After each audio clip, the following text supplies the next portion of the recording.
Hello everyone, welcome to my channel story hub.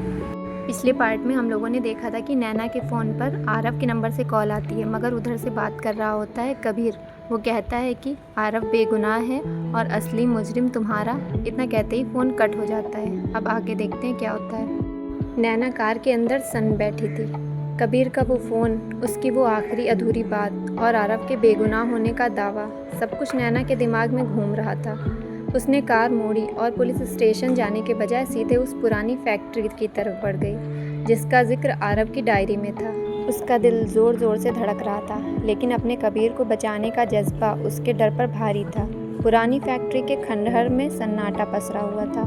नैना दबे पांव अंदर दाखिल हुई। हर तरफ धूल और अंधेरा था। तभी उसे एक कमरे में मध्यम रोशनी आती दिखाई दी। वो मानो रेंगते हुए उस कमरे की टूटी हुई खिड़की के पास पहुंची और अंदर का नज़ारा देखकर उसके मुंह से चीख निकलते निकलते रह गई। कमरे के बीचों बीच एक कुर्सी पर कबीर बंधा हुआ था। उसके चेहरे पर चोटों के निशान थे और वो बेहोश था।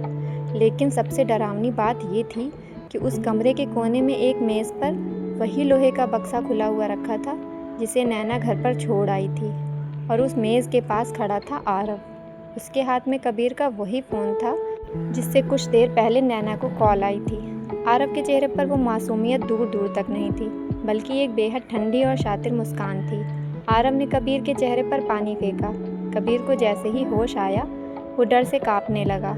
आरव ने हंसते हुए कबीर से कहा, देखा कबीर भाई, मैंने जैसा जैसा इस पर्चे पर लिखा था तुमने फ़ोन पर नैना से हूबहू वैसा ही कह दिया।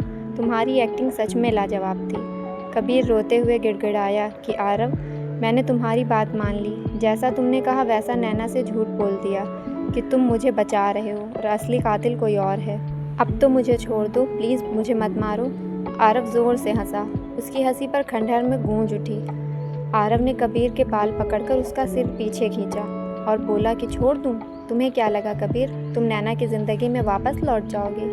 ये पूरा खेल मैंने 6 महीने से इसलिए खेला है ताकि नैना मेरी हो सके।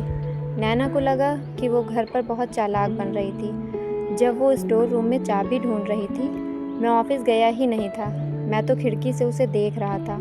जैसे ही उसने बक्सा खोला और डायरी पढ़ी, मुझे समझ आ गया कि मेरा खेल ख़त्म होने वाला है। लेकिन आरव इतनी आसानी से हार नहीं मानता। आरव ने आगे कहा कि नैना जैसे ही घर से भागी, मैंने तुरंत तुम्हें यहाँ आकर टॉर्चर किया और मजबूर किया कि तुम उसे फ़ोन करो। मैंने जानबूझकर तुमसे वो झूठ बुलवाया ताकि नैना पुलिस के पास जाने के बजाय तुम्हें बचाने के चक्कर में अंधी होकर सीधे मेरे इस जाल में चली आए। पर देखो, मेरा अंदाज़ा कितना सही था। नैना इस वक्त ठीक उसी खिड़की के बाहर खड़ी हमारी बातें सुन रही है। नैना के पैरों तले ज़मीन खिसक गई। आरव को पहले से ही पता था कि वो खिड़की के बाहर है। वो पीछे भागने ही वाली थी कि तभी पीछे से किसी ने उसका मुंह दबोच लिया। उसने नैना को खींचकर कमरे के अंदर फेंक दिया। आरव चलकर नैना के पास आया। उसने घुटनों के बल बैठकर नैना के आंसू पोंछे और बड़े प्यार से बोला कि मेरी जान नैना, तुमने मेरा एक तरफा इश्क तो देखा था, आज उसकी ताकत भी देख लो। तुमने सोचा तुम मुझे पुलिस से पकड़वा दोगी। अब इस दुनिया के लिए तुम दोनों इस पुरानी फैक्ट्री में एक साथ मर चुके होगे। पुलिस को कबीर की लाश के साथ साथ तुम्हारी भी लाश मिलेगी और दुनिया को लगेगा कि कबीर ने किडनैपर्स के चुंगल से भागने की कोशिश की और उन्होंने तुम दोनों को मार दिया। और तुम्हारा ये गरीब आशिक आरव, वो ताउम्र तुम्हारी याद में रोने का नाटक करता रहेगा। एक तरफा इश्क का अंत इससे बेहतर और क्या हो सकता है। आरव ने जेब से एक चमकता हुआ चाकू निकाला और कबीर की तरफ बढ़ने लगा। नैना ज़मीन पर बड़ी बेबसी से चीख रही थी।